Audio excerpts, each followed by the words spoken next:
Welcome to the NSIC Spotlight, the voice of the NSIC student athletes. I'm your host, Nick Cornder, Assistant Commissioner for Media Relations at the Northern Sun.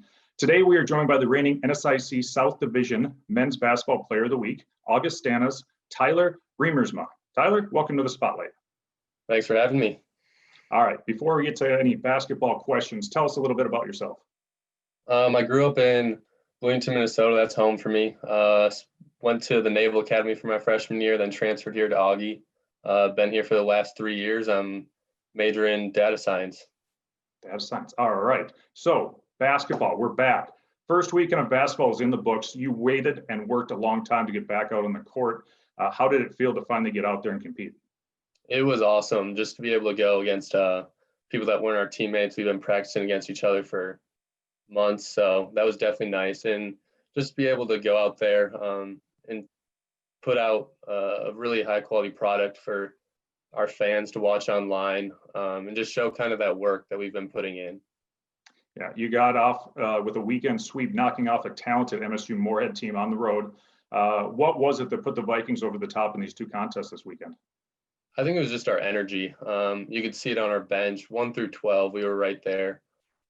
Everybody was engaged on the defensive end, especially. We had a lot of energy. We were helping each other out. We made some key shots when we had to. But 1 through 12, everybody there was bringing the energy, that's for sure. Yeah, you earned the Player of the Week honor after averaging 18 points and 8.5 rebounds. But talk about those teammates and their play this weekend. Yeah, everybody stepped up. We had, when Dylan LeBrun went down with an injury, we had Isaac Fink step in. A lot of key buckets from him. Michael Schaefer did a great job as well off the bench. Matt Todd, point guard, he did a great job running the show. And Jamison Bryan off the bench did as well. And Adam Dykeman, his defense was great. Him and I work really well together out there on the defensive end, so he's always got my back. Everybody on the team, Zach, Skolton, Tate, Vincent, they came in, good key minutes and energy on the bench. It was just great for everybody. All right, so you're back on the road again this weekend to start divisional play. Those are non-conference contests. These are now divisional games that count towards the divisional record, your seeding in the tournament, and the regular season champions. You travel to Mankato to take on Minnesota State. It's a young season, but what do you know so far about the Mavericks? They're definitely a talented team. Kelby Kramer, big man in the middle there, he creates a lot of problems when it comes to finishing at the rim, things like that. Definitely a defensive presence. Rylan Holt, a really good player. We just know they're going to work hard. It's going to be a battle. Every time we play them, a little good rivalry there. It's always going to be a tough battle. Those games are set for Friday, 6 p.m. and Saturday at 2 p.m. at Taylor Center in Mankato, Minnesota. No fans are allowed, but these games are available live and free on the NSIC network. So go to nsicnetwork.com. But Tyler, with no fans last week, how much did that affect the atmosphere of the game?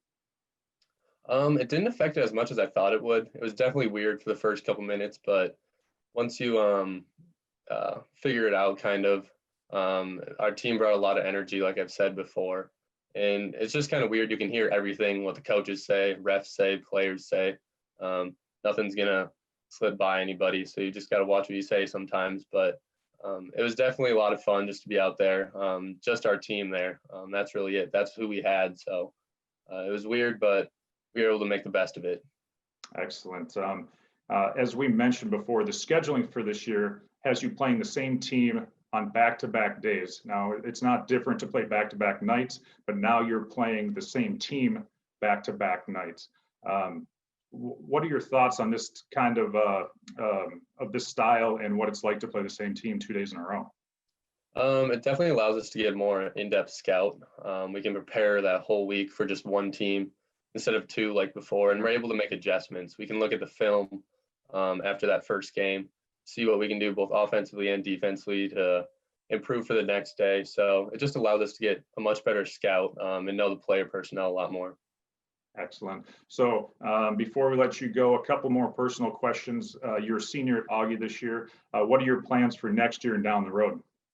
I'm planning on coming back next year with the COVID year and getting my master's in sports admin and leadership. And then I would love to do data analytics for a sports team or something like that. That'd be a dream job for me. Outstanding. So obviously the fans get to watch you this year virtually for now. Hopefully we can get fans back in the stands as we move forward. But then you'll be back next year with the Vikings for your official senior season. So Yes, sir. Excellent. So Tyler, thank you for taking the time to join us on the NSIC Spotlight. That will wrap up this week's show. Thanks for joining us. Thank you for having me.